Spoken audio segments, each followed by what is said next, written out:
Good morning, everybody. I'm Captain Tommy Scoville, and you are on the lifeboat. Boy, I want to tell you something, people. I'm not going to lie to you. I'm hurting a little bit.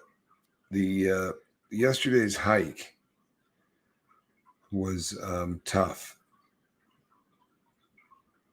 Hold on. Sorry. Yeah, people. So yesterday, Alan Valentine and I went hiking up this finger rock. And at the end of yesterday's live feed, a bunch of people sort of jumped on the "What are you stupid? You went up what finger rock?" Apparently, we probably were hiking something that was a little outside of our skill set, so to speak. So I woke up this morning with a few minutes to spare before it was time to go live, and I feel like I've been beaten with a baseball bat. I fell several times yesterday while hiking or rock climbing or whatever it was that we were doing, and I didn't take it nearly as bad as Alan did. Alan went down really, really hard. It actually scared the hell out of me. But I am paying for it this morning, man. I got up and there is not a square inch of my body. Hello, guacaholic. There is not a square inch of my body that doesn't hurt. All right, so we're going to get on to this thing. If you saw the thumbnail, I was talking about programming yourself, or some may even call it reprogramming yourself. And there are people who freak out on that term, and I understand why, especially with all the people that we have that have come over from the former Church of Scientology crew. The whole programming and reprogramming thing is a concept that can sound frightening, but the truth of the matter is, if you want to remain sober, what you're going to be doing is programming yourself. Oh man, sorry.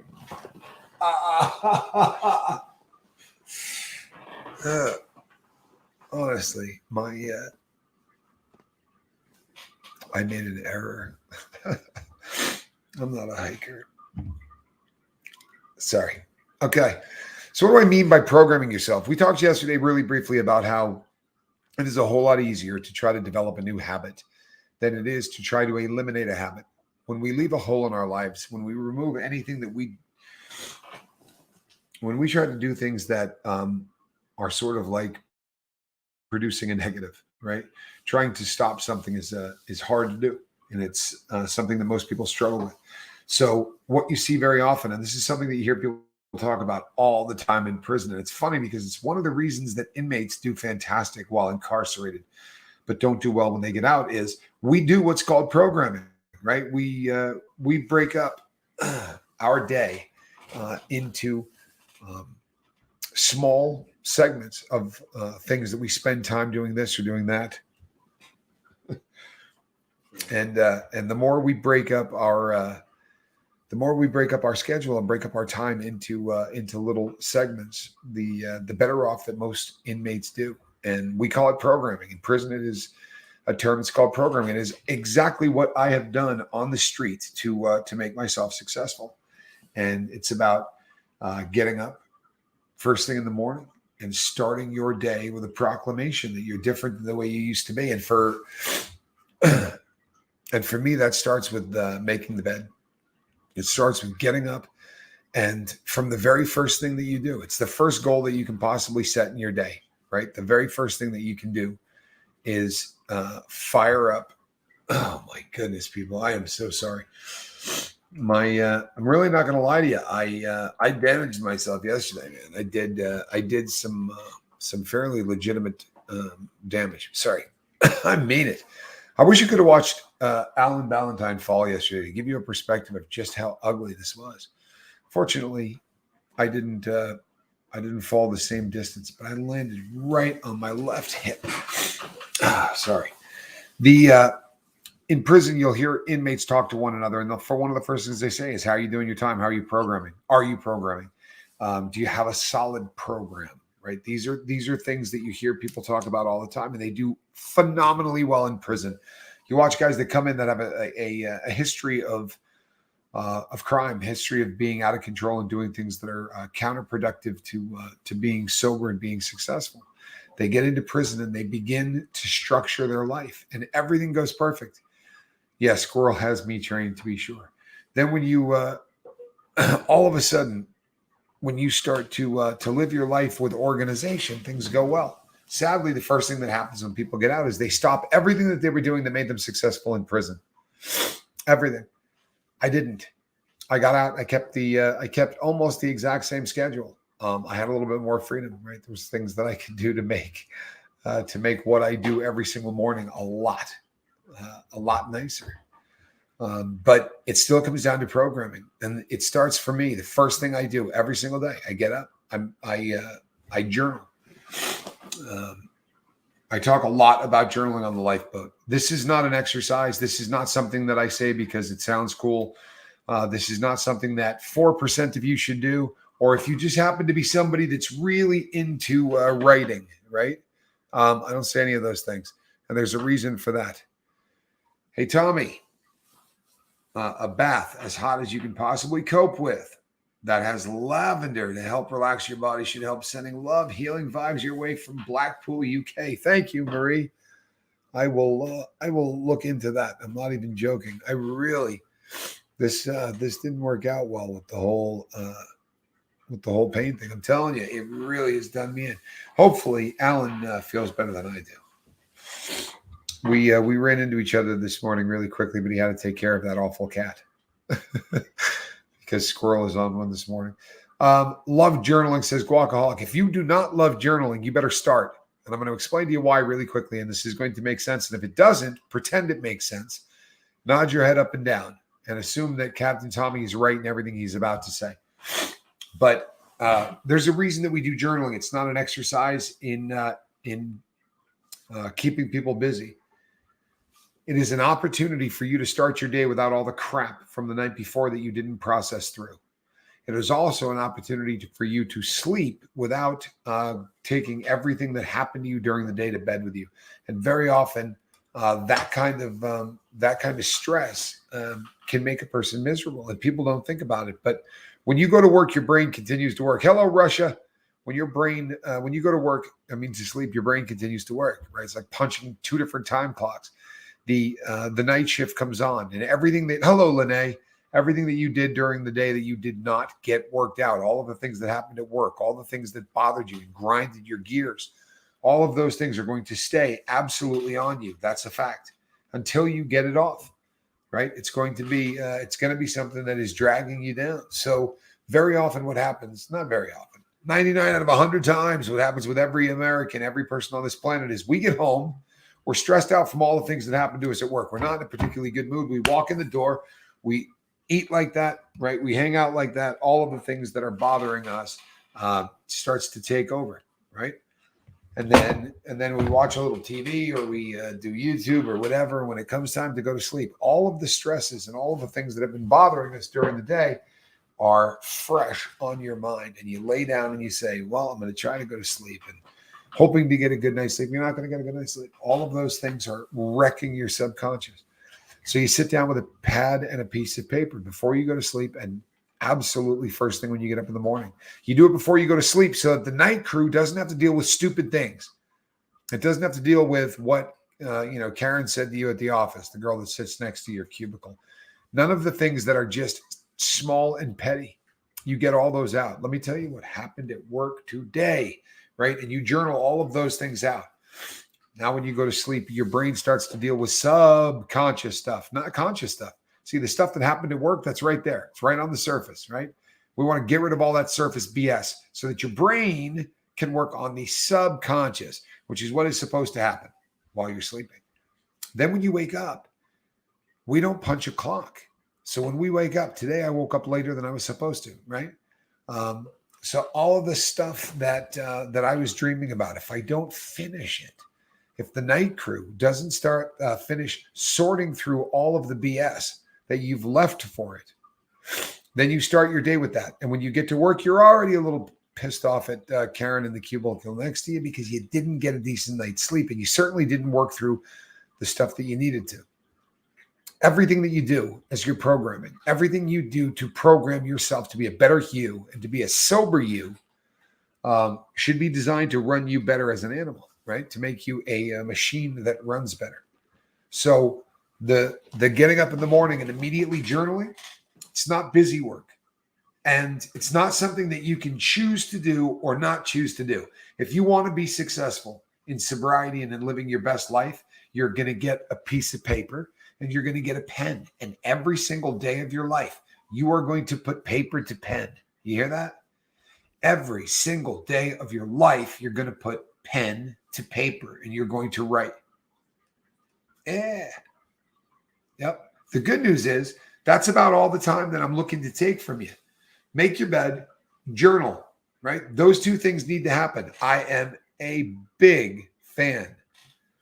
I did a little journaling yesterday and Monday, more like documenting. You know what, Kathy?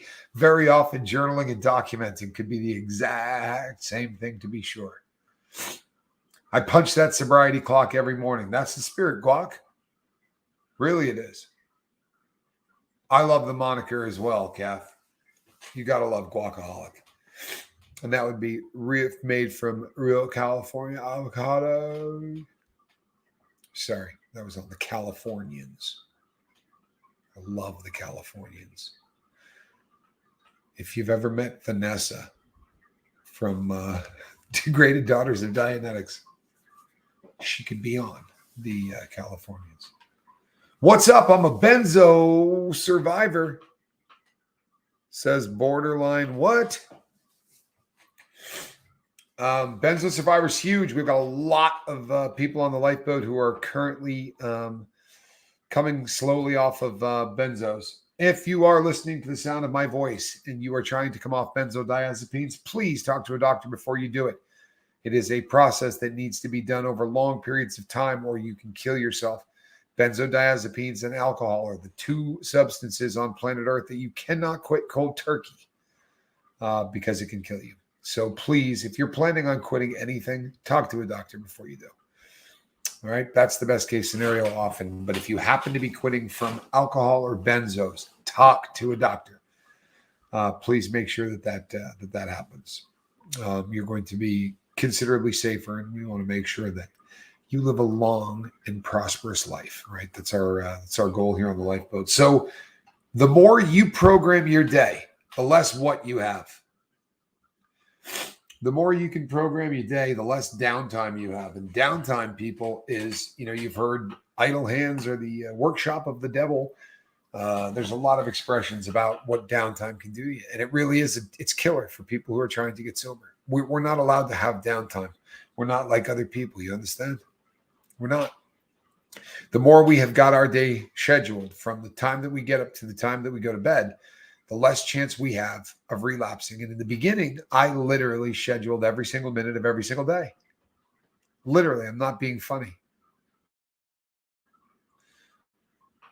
Yeah, it nearly killed me now. Let me see here something. Yeah, it nearly killed me now. I have epilepsy. I talk about it on my channel, but I'm no longer doing SPT stuff, unfortunately. Well, you know what? I'm sorry to hear that. However, the most important thing, my friend, is sobriety. All the rest of it takes a back seat. It really does. If sorry, it was a squirrel disassembling something. It's one of those situations, and this goes for everybody in the live chat and everybody on the boat. Period. If you're hearing this later, whatever the case may be, the more time you spend making sure that you're doing something all day long. It's like we talked about yesterday, right? Very simple concept. This is occupying that spot in my hand, just like the thought is occupying a space in your head. And if you do not put something in your brain, if you don't give your brain something to do, then it is going to find something to do.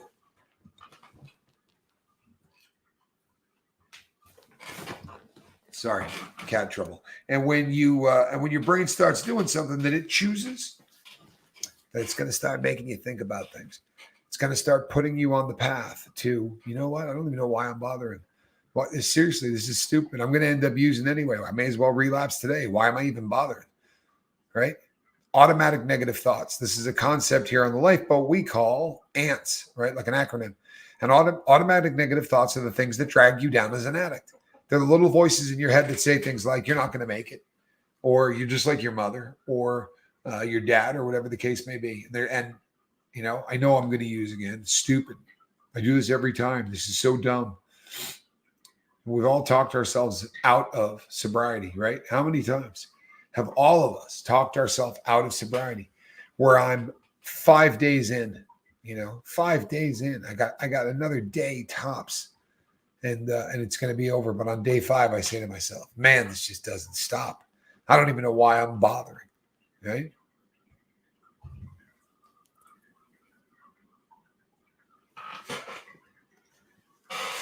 I'm glad that life seems more meaningful now. It was a beautiful thing. In the beginning, the more time you spend scheduling what you do, the less time you have to worry about trying to give your brain busy work.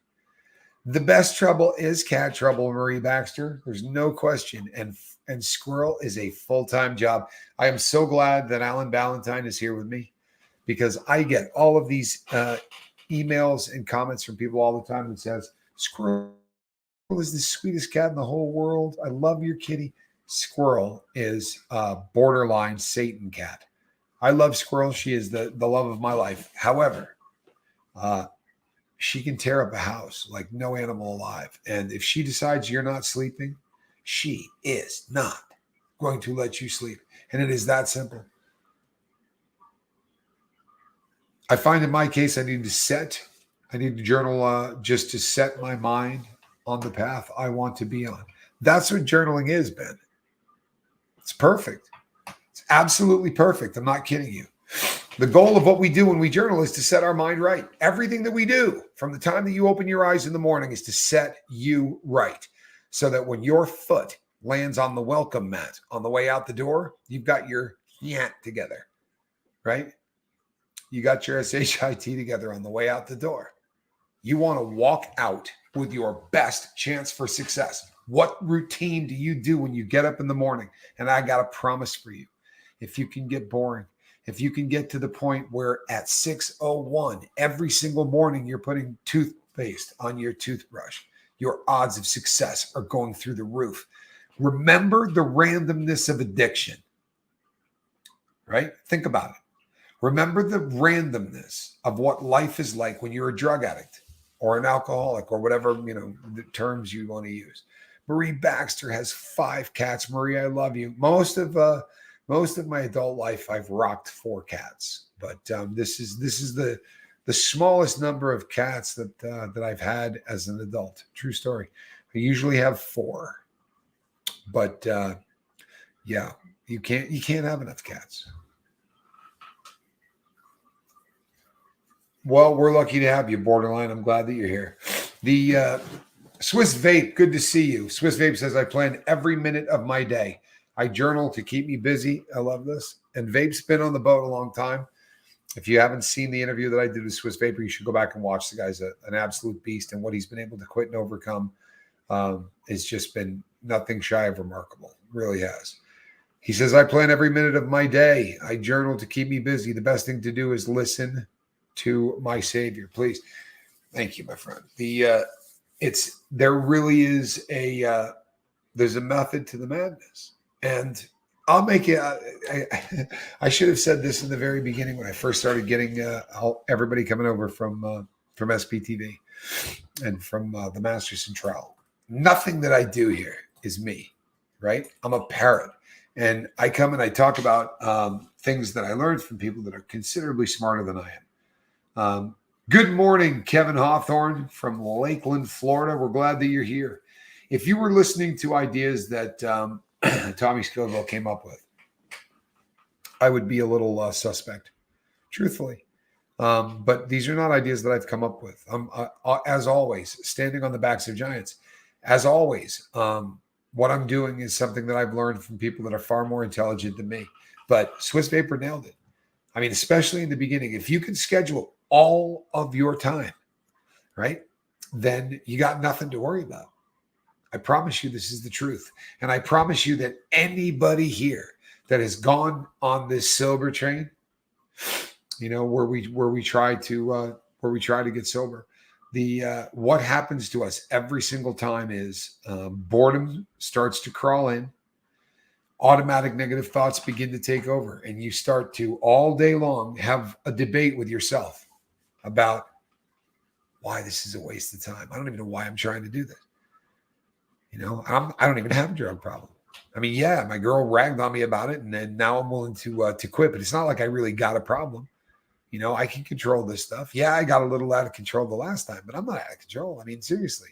Yeah, I got stupid. I did some stupid things, but that's not really because of the drugs. I mean, I was desperate. There was other things going on in my life. The reason I robbed banks is because I'm a drug addict. But you can talk yourself into anything. You can talk yourself into the fact that, you know what, man, it's not the dope. It's not the dope. I made bad decisions, but that's not dope's fault. It's my fault, right? But I can do better this time. This time, I'm going to put safeguards into place. I'm not going to do any dope until after 5 o'clock at night. If I don't do any dope until 5 o'clock at night, then there's no chance I'm addicted to it, right? Right?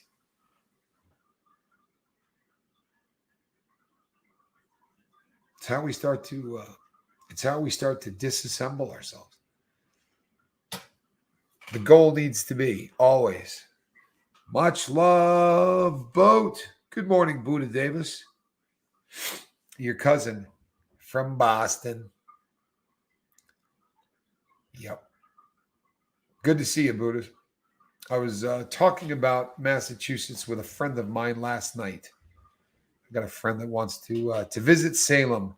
And I said, yeah, I've been there, and I've got a lot of friends in Massachusetts. So the question is, what are you going to build for your program? How are you going to put together your program of sobriety, the one that makes you bulletproof? Because you know what? The one that makes me bulletproof is not important. Not to you, it's not. It's important as hell to me. But you know what? Today was one of those days where you get up, and I'm not exaggerating. Like there's one or two spots on my body right now that don't hurt. Every other part of my body is in pain. And I woke up, somehow I managed to hit the snooze button. I was texting with a close friend last night until later than I would have liked. But so when I woke up this morning, I hit the snooze, and I don't ever do this. I'm telling you, people, I don't ever hit the snooze. This morning I did. So by the second time the alarm went off, and I had to get up and make a thumbnail and get ready to do the show.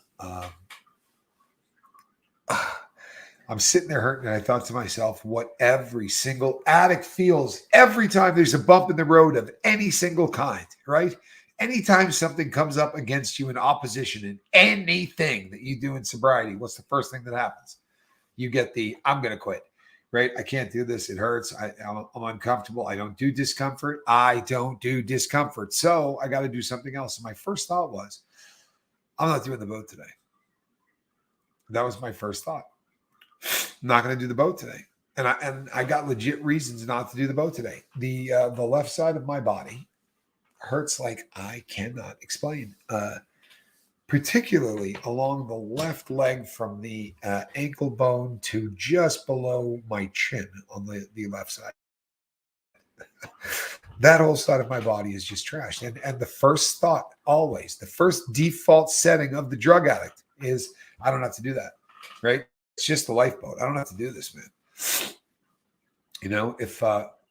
If I go on and I tell everybody that I'm injured from yesterday's fall, there's nobody on the lifeboat that's going to give me any crap. I mean, this is the crew. Everybody here, I love these people. They all love me. They're going to come on and they're going to go, yeah, I understand that. That and he's older than dirt. He shouldn't have been hiking that. Anyway, no one would have said a word. You all would have been very, very kind. But you know what? That's not how I do my program. It's not how I do my program. And if I start going down that road, if I start bailing because I'm a little uncomfortable here or I didn't get as much sleep as I would have liked, then I promise you it'll just be a very brief period of time before I am screwing up badly. that I'm going in the wrong direction, and a direction that I can't save myself from. So are you and Alan climbing more mountains today? Getting back on that bike? You know, the man to ask on that question would be Alan. I am far too crippled to walk or hike. Alan, on the other hand, might not be. We really did not discuss it much this morning because both of us were up a little bit late. Sorry, people. Yeah. So as far as hiking goes, I will not be doing any hiking today or tomorrow or in 2023. No more hiking. Stretch, right? Annette, you're right. And I'm going to do that. I promise I'm going to do that. That's probably what I'm going to do the second that the lifeboat is over. Is try to go and stretch myself out. But honestly, it's kind of a perfect life lesson. It is. I remember when I was getting sober and working with Q, and we were putting together the routine that I was going to be doing. We were putting together the program that was going to be the key to my sobriety while I was incarcerated. And one of the things that he was really big on was you need to get some exercise in there. You need to work out. And I would walk for hours every single day, just as fast as I could. And then I did some other working out, right? There was, and I remember saying to him, I don't like this. The working out part, right now because I'm out of shape, this is just pain. And he said, it's the perfect metaphor for life. Working out really is. There's a reason that people get such damn satisfaction from it, because when you start it, you're miserable. The concept of having to do it. Yeah. Squirrel building a boat is exactly right. The concept of having to do it, to get up and run or work out or, pump iron or whatever it is that you're doing. And you say, I don't want to do this. Right. This hurts. I don't want to do this. It sucks. And you're saying this, of course, while lacing up your trainers, right? Talking yourself out of it, but doing it. And then you get out and you do the exercise and it's painful, right? And it's not very fun. But when it's over, you're going to be better for it. And it is literally a metaphor for everything that we do in life, right? We overcome obstacles. They're never fun, but we're always better off when we're done. A swim will absolutely help. You're right. A swim is absolutely going to help. And I intend to get in the water for sure. I see Alan says that he's in a little pain as well. Alan fell harder than I did. If one of us is in bad shape, it should be Alan, but I am in awful shape. I'm starting to come to the realization that a hip replacement is probably in my future. I'm just, you know what I mean? You start feeling like, yep, I'm at that age. It's just a matter of time before I have to get at least one of these hips replaced. What is going to be cliffhanger? Fun film. I like the spoof version of it better from Ace Ventura, Pet Detective, the second one.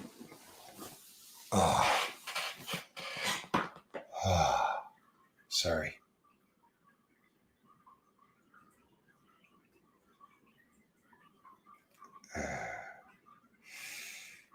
Yes, there are a lot of different ways to spell Alan. However, there is only one correct way to spell Alan. But I said it. I have an uncle named Alan. And yeah. Yeah, I'm in a little bit of pain. I'm not going to lie. It's the left hip right now is the thing that's really bothering me. The other thing, and there's no way to really put this into words. And I think a lot of the stuff that I say on the boat, sometimes people don't pick up on necessarily. And then, or it sounds like it's ridiculous. I don't sit down. I've said this a lot of times on the lifeboat, and I don't sit down. It's not something that I do. I walk around, and I am on my feet all day. I do, the whole smoke, sitting is the new smoking thing, right? Well, I spent time as a younger man in boiler rooms and sitting in cubicles. And I got to a point where I said, I'm not doing this ever again. Like I'm not going to be a person that sits. And I do not sit for any reason. You can ask Alan. I do not sit down. I'm not a sitter. There's no standing up. I can't stand up, and the left side of my body is so unhappy when I'm sitting. Hey Tommy, working out is easy. Listen to the song "Blame It on the Bossa Nova" and just move. No routine, just gently move your arms and legs while listening. Best workout song ever. You know what? There's something to that. There really is something to that, Jeanette. It's a great song, by the way. I dig that song. And there's also something to the concept of anything that you can do that gets you started and moving in the right direction is huge. Told the story on the boat many times. I've got a friend named Austin that I did time with in prison, and Austin was visible from space. This was a very, very big man. He probably wore a 6XL shirt.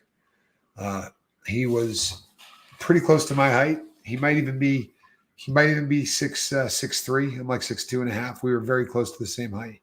And he was just a massive guy. And one day we were getting ready to go down to the gym for a weigh-in, right, in prison, because you can't weigh yourself whenever you want. You have to kind of make it. It's a day. You have to schedule to go down and try to get it done. It's a pain in the butt. But we were all going to go down there and do a weigh-in because we were talking about losing weight. We wanted to know how much each person was going to be losing, blah, blah, blah. And there was a wager involved. And he didn't go. Everybody but Austin went. When I came back, he said, "So what did you weigh?" And I said, "About 250." And he said to me, "Wow, man." I said, "What?" He goes, "I wouldn't guess I'm 25 pounds heavier than you."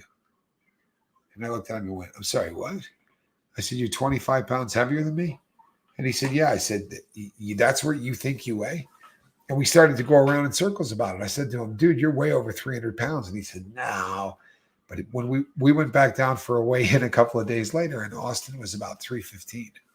And I think it was a shocker to him because he hadn't weighed himself in a long time, and he just would let himself get out of control in prison. And he had said to me before, when I first met him, that, when I get closer to the gate, I'll thin up. And I thought, boy, you don't just thin up, He did. But when he started working out, the best he could do was blame it on the bass novel. The best he could do was move to music. He was not capable of doing push-ups and doing things that you see normal convicts doing in their cells on a regular basis. He had to start out barely moving. And people would clown on him because they'd go by and he'd just be doing circles with his arms, and people would say, your boy's in there doing Jane Fonda. But he's 180 pounds now, and it was baby steps. Like everything has to be when you first start. And he just continued to work harder and harder and lose more weight. And you really can do almost anything. Take that back. You can do anything. You really can. Tommy equals Evil Knievel after missing a jump. You know what? There's something to that. I got to meet Evil once. He was when I was a kid, Evil was a really, really big part of my youth. I've talked about this on the boat a lot, but when he would jump something, or let me rephrase that, when he would miss jumping something, and it was on Wide World of Sports on Saturday. It was a Scoville event. Papa Scoville and my brother and I would be parked at the TV for the 2-hour BS, right? It would take 2 hours of them making you think he was getting ready to jump. Like he understood self-promotion. He would ride the bike down the ramp, making you think he was going to jump and stop right before the end of it. Then he would back up. And yeah, he could. He knew how to build for, to make it really super suspenseful and frightening. And then, of course, he would jump and have a horrific crash where he would damage himself beyond belief. And the reason he did is because the guy wasn't even jumping on bikes that had shock absorbers. Seriously, he was jumping on like hardtail Harleys and stuff. It was really incredible what Evil did. But I met him at an X Games. He was there for a Winter X that I was competing in. Hello, Charlotte. And Good evening to England. Yeah, so I woke up feeling like Evil Knievel, to be sure. I'm kind of in a bad spot for the body.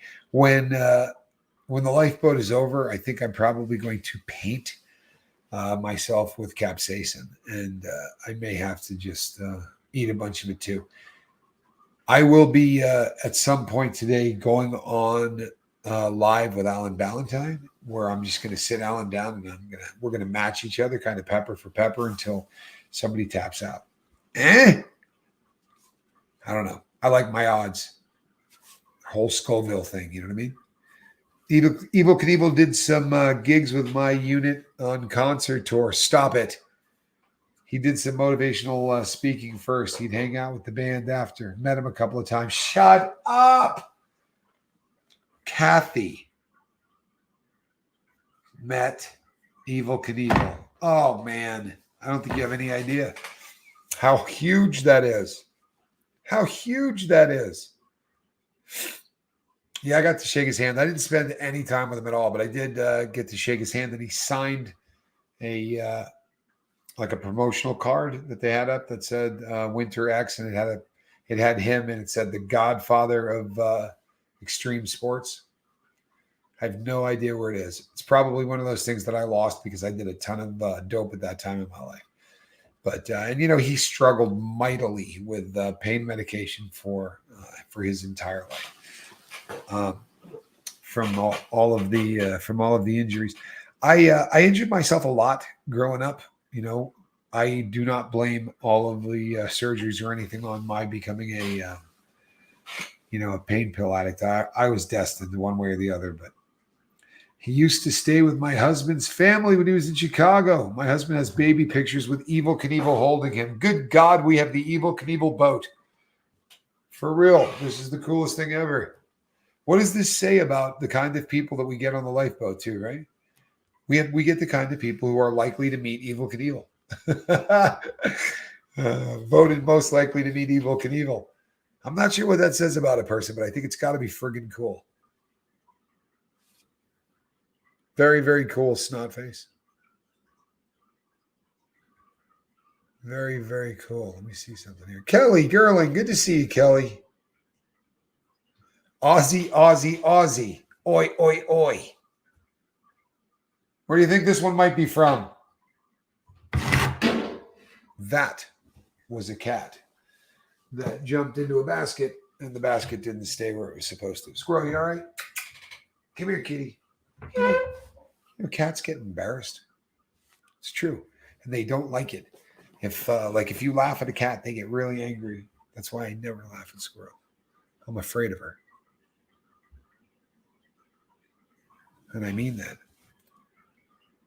Cindy Plumley says my cat is evil. Yeah. Yeah. Here's the thing. Deep down, they all are, but they're just so much fun. I mean, they're fantastic animals, and I love them. But let's not, BS each other a whole lot either, right? These are evil cats. Squirrel is another perfect example of not only my programming, but my canary in the coal mine programming, right? I clean the cat's litter every day. Why? Because I don't think that the princess squirrel should have to step around anything she did yesterday in order to do something today, right? But if I'm not doing that, I'm in relapse. I promise you. And I've structured my sobriety in such a way that there's a lot of things that if I'm not doing, I'm in relapse. Making my bed is one of those things. Journaling is the most important thing. If I'm not journaling, I'm in relapse. Plain and simple. Every time. There's nothing. If I am not doing it, it's because I'm in relapse. Now, doesn't mean I'm getting high, right? You understand the concept? We're going to be talking about this a lot more in the future because we talk about this a lot. But relapse is a process, and you can be in relapse for a long time before you actually use.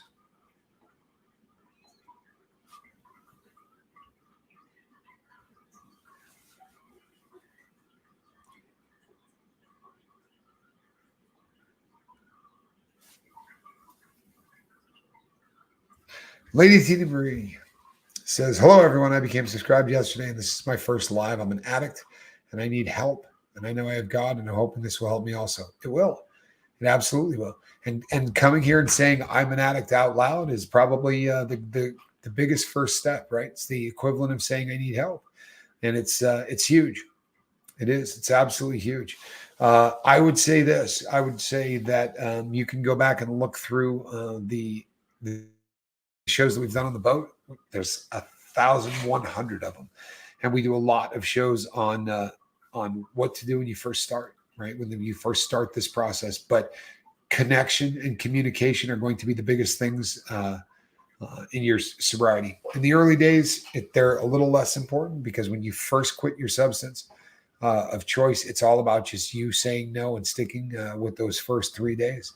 But as all of those, all of the detox part of this wears off and you get into the actual day to day, this is how I have to live my life. Then the more you have programmed, the safer that you're going to be.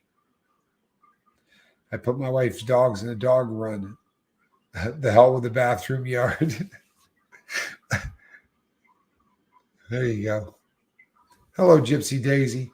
When I was in day 1 to 10 of detoxing, I aimed all my energy to clean the kitty box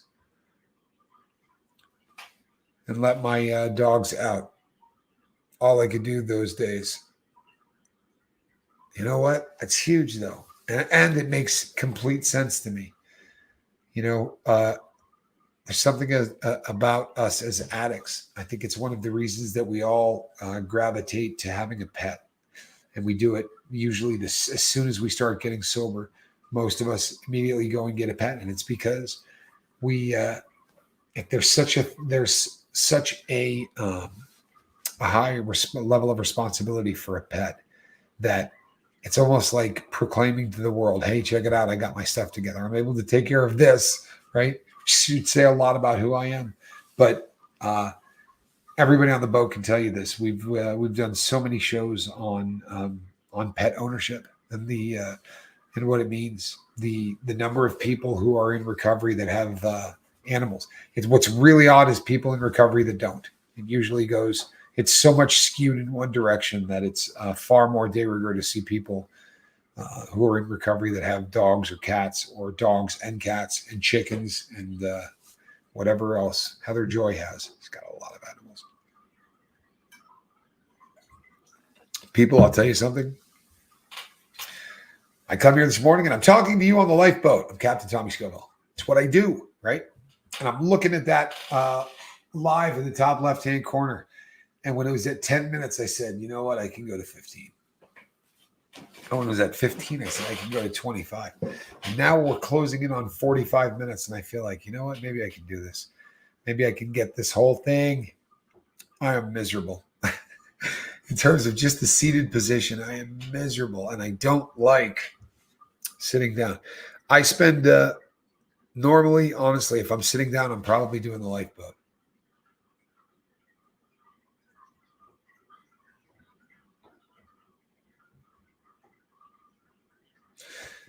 Kathy says, I love you, Kath. Kathy says, I hope this isn't weird, but if anyone out there understands narcissism and those addictive, horrible relationships, well, I'm on day 3 of narc sober after 26 relapses. If you don't know this world, yeah, I think a lot of people here probably know that world, Kathy. But I really appreciate your honesty. And you know what? It's going to benefit you. And that's tough, Kath. It really is. We tend to be drawn to the same people again and again and again and again. And sometimes it's just really almost an ingrained part of us. I have spent a lot of time journaling and reading and working through why I pick the people that I pick in relationships. I don't know that it's going to get me to pick different people in my relationships, but it sure as hell is going to have me cognizant of the people that I choose and probably why it is that I choose those people. Tim says, Kathy, you can't beat it.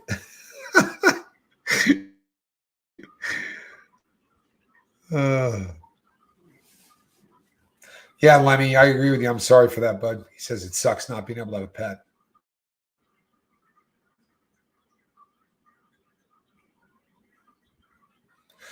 You're right, vape, and I got you. We'll make that happen.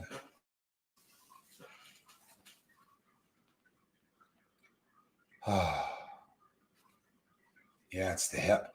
I think the rest of me's doing all right, but my left hip.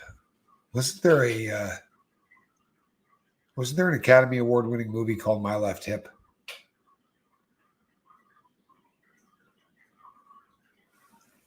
Tampa B. Good morning, Tampa B. Woman. It's a pleasure to see you.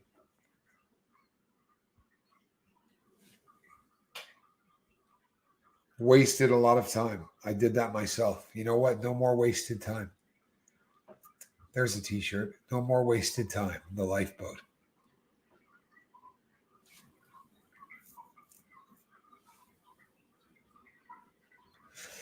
The narc was in Denver, and he does so many head games and manipulations. I do journal about the narc. It's horrible. Well, I'm glad that you're journaling about it, Kath.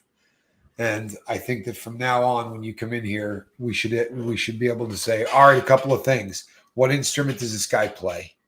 And is he a narcissist? Right? I think as your fellow crew members here on the lifeboat and people who love you and want to support you, Kathy, we're going to ask you, all right, is this a bassist or a drummer? And is this guy a narcissist? Hello, squirrel. Good kitty. Despite of the fact that she stood on the keyboard and almost hung everything up.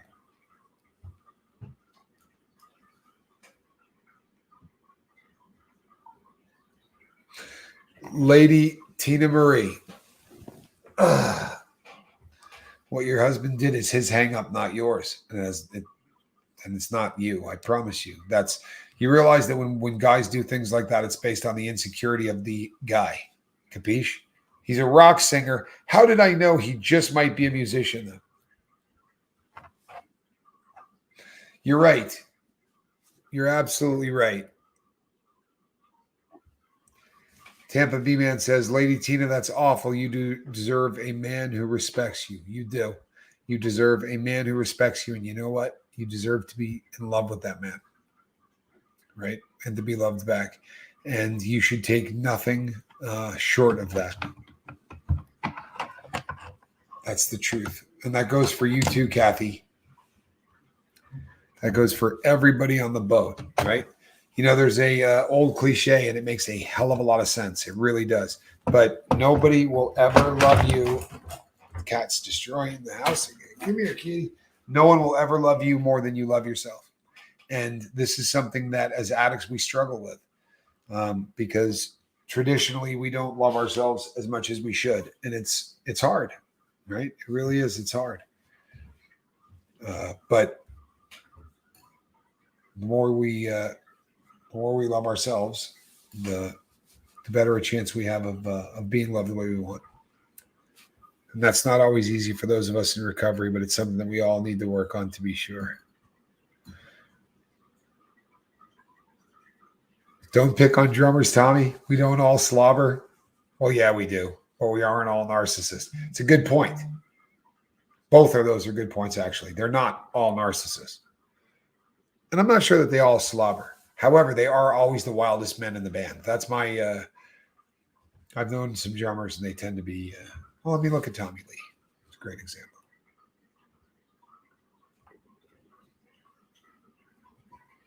Yeah, we get our value from others. And there's absolutely, here's the crazy thing. When you begin to stop doing that, and when you begin to absolutely get to a point where you love who you are, that's when you can start to have a healthy relationship with other people. For real, because you will not be looking for validation from those people. Right. And when the validation doesn't come from someone else, when that validation is fine just within who you are, then what you get from other people is the important stuff, right? It's the stuff that we don't talk about. And it's the stuff that the intangibles. Oh, dirty Maggie May, they have taken her away, and she never walks down Night Strip anymore.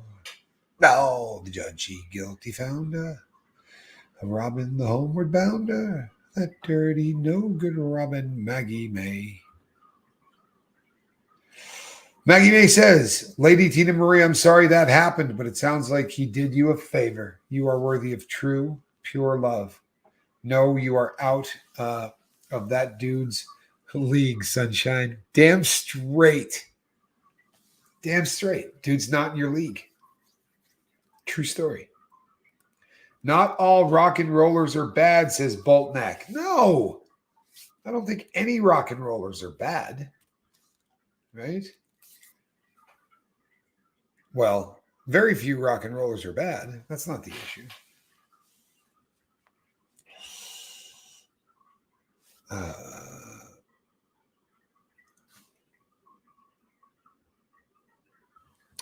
Tampa B, I'm so sorry.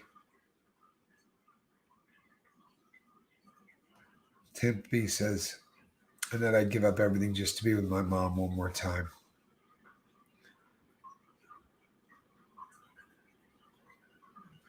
I'm sorry, Tampa. I really am. That's hard. I struggled pretty mightily when I lost my dad. And I still do. I have days that just suck, where I spend a lot of time thinking about him. We were super, super close friends. We were not just father and son, but we were really, really close. And I struggle with that. I think, when you lose somebody that you really love, people talk about getting over. Nobody ever gets over any of that. Nobody ever gets over, Now, disco is bad. No, disco is not bad. It's just really, really different, but it has its place, right? In my humble opinion. Yeah. It's not like I've got an Ace of Base tattoo or dig the really like real disco sound of the 70s. No, but I do kind of like disco, believe it or not. Sorry, a little bit. Guacaholic says, I hate when girls finally realize they're way out of my league and split. You know what? That's funny, but there's nobody out of your league. Trust me on that. There's nobody out of your league. In fact, you need to stop with that league stuff. You know what your league is? Everything to the east and west of this mark right here. Right? Everything east and west of this mark right here. That's your league. That's your wheelhouse. But the key is to be comfortable with who you are, and the rest sort of takes care of itself. And I'll be honest, I never once dated a girl in my league. My league would suck. I got to shoot higher than that. If we stick with my league, I'm never going to. That would never work. Thank you, Maggie May. Maggie May says, Tampa B, man, I feel you. I lost my mom suddenly, and it's still still find it hurts. My memories of her helps. Sending love to you, my friend. That's beautiful. That's what we do here. You know how huge that is for real?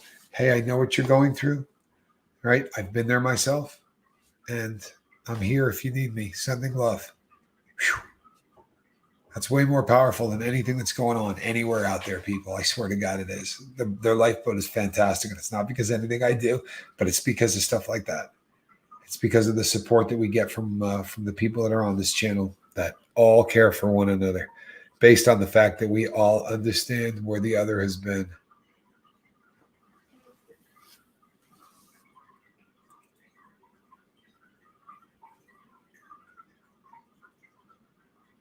James Novak, I promise I'm going to stay in and rest up a little bit. My addiction is food. Since he left, I've been beating myself up. I've gained almost 90 pounds. I used to smoke meth years ago. I got the bright idea to smoke it. That did it. Wake up call. Well, you know what your addiction is, and you know something. The thing I'll tell you, people, is it doesn't matter what your addiction is. I promise you, it doesn't. I can't think of one anymore I can't think of any addiction that hasn't come across the captain's table, so to speak. I've talked with people on the lifeboat quitting everything, and there is zero difference in any way, shape, or form to how you treat somebody, whether their addiction is eating or cocaine or heroin or self harm or anything else. The causes of of addiction, the root causes, and how we deal with them, how we overcome those problems are identical. They don't change. They don't change in any way. So, yeah, as I said, I was up too late last night texting a friend of mine. Here's the thing: I hadn't talked to this dude in a long time, and it was nice to reconnect. I wish we had reconnected a little earlier in the evening. I also wish that when I climbed Finger Rock and we got that, say 1,000 yards away or 2,000 yards away, that we would have just stopped and said, "That's close enough." Like we could still tell people that we climbed this, but we didn't do that. I have made it to almost the entire lifeboat, and I'm not going to lie to you, people. I am patting the snot out of my own back because when this thing started this morning, I thought to myself, "I'm not going to get through this." I blame Alan Ballantyne. Yeah, we'll just climb up here. I think he was in charge of following the trail and did nothing to follow the trail. All right, I can't back that up. I might have been the guy that was supposed to be the trail guide. Right, that part might have been my fault, but the rest of it. Squirrel is calling. All righty, people. I am going. Please leave a comment after the show, says Charlie Mullins. Charlie, I love you, brother. 7th, all of you. Rick, Kathy, appreciate all of you being here. I really do. Tina Marie, girl, you're going to get this under control. You're going to take your life back, right? You're going to stop using that as a coping mechanism. And then that 90, that's going to go too. I promise you. All you got to do is stay here. Continue to plug in. Continue to do what everybody here does. Get your 5 people, right? Have 5 people that you can reach out to at any given time. If you find yourself thinking, "I'm not going to make this, I'm going to end up using," have a group of 5 ready to talk to. That's the key to this. I promise you. And having and coming and dedicating a couple of hours of every day toward your sobriety. Good, Kathy. Be safe. Don't text and drive. Just listen. Much safer. I promise. That's how it works.